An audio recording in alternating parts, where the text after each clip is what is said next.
नमस्कार, news for nation देख रहे हैं आप। आपके साथ मैं हूं ऋचा शर्मा। बिहार में होने वाले विधानसभा चुनाव को लेकर घोषणा हो चुकी।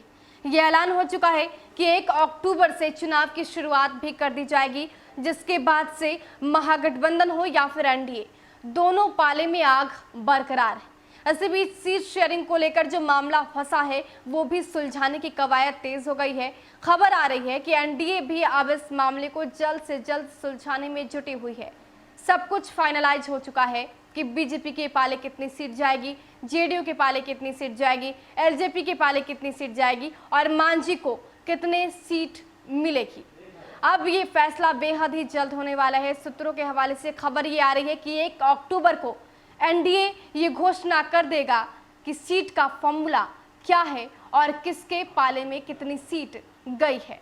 आपको बताते हैं कि अब तक का जो समीकरण है वो क्या कहता है और जिस तरीके से नया फॉर्मूला बनाया गया है वो क्या कहता है, किसके पाले में कितनी सीटें बता रहा है।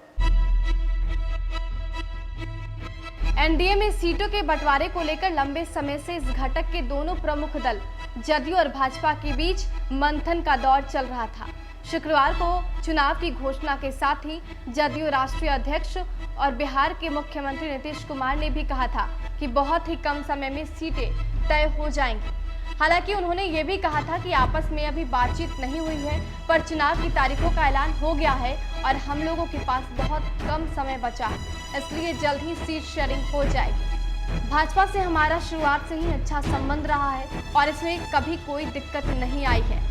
एनडीए सूत्रों की माने तो जदयू भाजपा के बीच सीटें चिन्हित की जा चुकी हैं। दोनों दलों की रणनीति इस प्रकार बनी कि जहां जो मजबूत है वहां उनके प्रत्याशी हो। निर्णय का आधार प्रायः 2010 का विधानसभा चुनाव ही दिख सकता है। हालांकि 2010 विधानसभा चुनाव में एनडीए गठबंधन में यही दोनों दल थे, कोई तीसरा नहीं था। तब जदयू ने 141 जबकि भाजपा ने 102 सीटों पर अपने अपने दावेदार उतारे थे।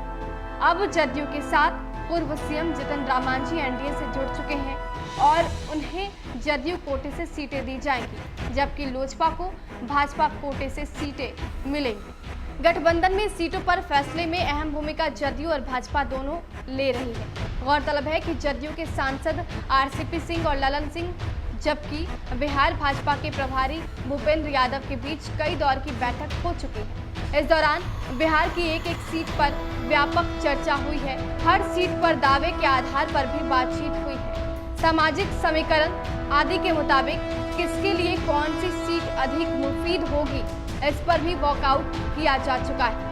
इन सब के बीच भाजपा के राष्ट्रीय अध्यक्ष जेपी नड्डा और जदयू के राष्ट्रीय अध्यक्ष नीतीश कुमार की भी मुलाकात हो चुकी है। अब केवल 2-1 बैठकों में सारी चीजें फाइनलाइज हो जाएंगी।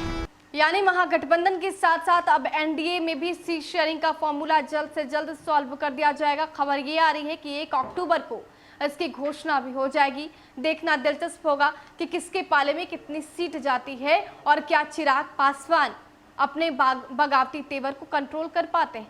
क्या चिराग पासवान नीतीश और बीजेपी की तरफ से जो रणनीति बनाई गई है उससे सहमत हो पाते हैं। फिलहाल के लिए इतना ही। बने रहे हमारे साथ और देखते रहे न्यूज फॉर नेशन। नमस्कार।